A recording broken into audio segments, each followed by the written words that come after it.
উত্তর কোরিয়া তার পারমাণবিক ও প্রচলিত সামরিক শক্তি একসাথে আরও বাড়াবে, আর এই ঘোষণা দিলেন দেশটির সর্বোচ্চ নেতা কিম জং উন। কিমের স্পষ্ট হুঁশিয়ারি, এখন তারা শুধু নিজেদের রক্ষার জন্য নয়, প্রয়োজনে আক্রমণের জন্য সম্পূর্ণ প্রস্তুত।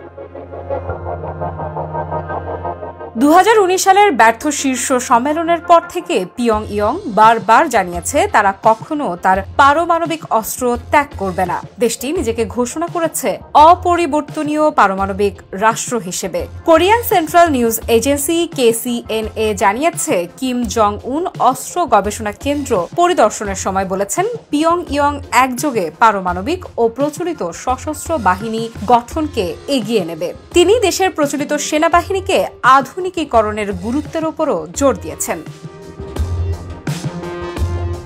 বিশ্লেষকেরা মনে করছেন ইউক্রেনের যুদ্ধ কিমকে আরও সাহসী করেছে। রাশিয়ার পক্ষে হাজার হাজার সেনা পাঠানোর পর উত্তর কোরিয়া রাশিয়ার কাছ থেকে গুরুত্বপূর্ণ সমর্থন পেয়েছে। গত বছর পুতিনের পিয়ংইয়ং সফরের সময় দুই দেশের মধ্যে একটি পারস্পরিক চুক্তিও স্বাক্ষরিত হয়েছে। দক্ষিণ কোরিয়া বারবার সতর্ক করেছে যে রাশিয়া উত্তর কোরিয়ার প্রতি সমর্থন বাড়াচ্ছে, বিশেষ করে সামরিক প্রযুক্তি হস্তান্তরের বিনিময়ে পিয়ংইয়ং ইউক্রেনের বিরুদ্ধে রাশিয়ার লড়াইয়ে সহায়তা করছে। কোরিয়া ইনস্টিটিউট ফর ন্যাশনাল ইউনিফিকেশনের সিনিয়র বিশ্লেষক হং মিন বলেন, কিমের এই পদক্ষেপ মূলত তার দৃষ্টিভঙ্গি প্রতিফলিত করে। পারমাণবিক শক্তি সীমাবদ্ধ হলেও প্রচলিত অস্ত্রের আধুনিকীকরণ দেশকে আরও শক্তিশালী করে। বিশ্লেষকেরা আরও যোগ করেছেন, রাশিয়ার সঙ্গে সামরিক প্রযুক্তি সহযোগিতা শুধু পারমাণবিক নয়, প্রচলিত অস্ত্র খাতেও সম্প্রসারিত হচ্ছে।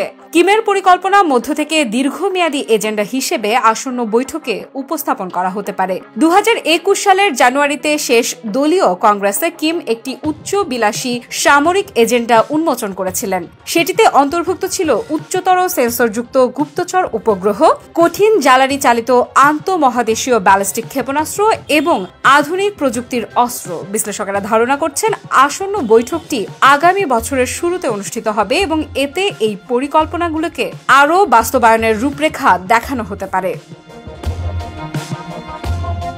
ওয়ালটন এখন দেশের সীমানা পেরিয়ে পৌঁছে গিয়েছে 50টিরও বেশি দেশে। ওয়ালটন, ঘরে ঘরে বিশ্বজুড়ে। এই মাসে বেইজিং এ এক বিশাল সামরিক কুচকাওয়াজে কিম ও পুতিন চীনের প্রেসিডেন্ট শি জিনপিং এর পাশে দাঁড়ান। এই দৃশ্য বিশ্ব মঞ্চে নতুন বিতর্ক সৃষ্টি করেছে। যুক্তরাষ্ট্রের প্রেসিডেন্ট ডোনাল্ড ট্রাম্প তীব্র প্রতিক্রিয়া জানিয়েছেন, তিন নেতার বিরুদ্ধে যুক্তরাষ্ট্র বিরোধী ষড়যন্ত্র করারও অভিযোগ তুলেছেন। আফরিদা ইফরাত, নিউজ 24।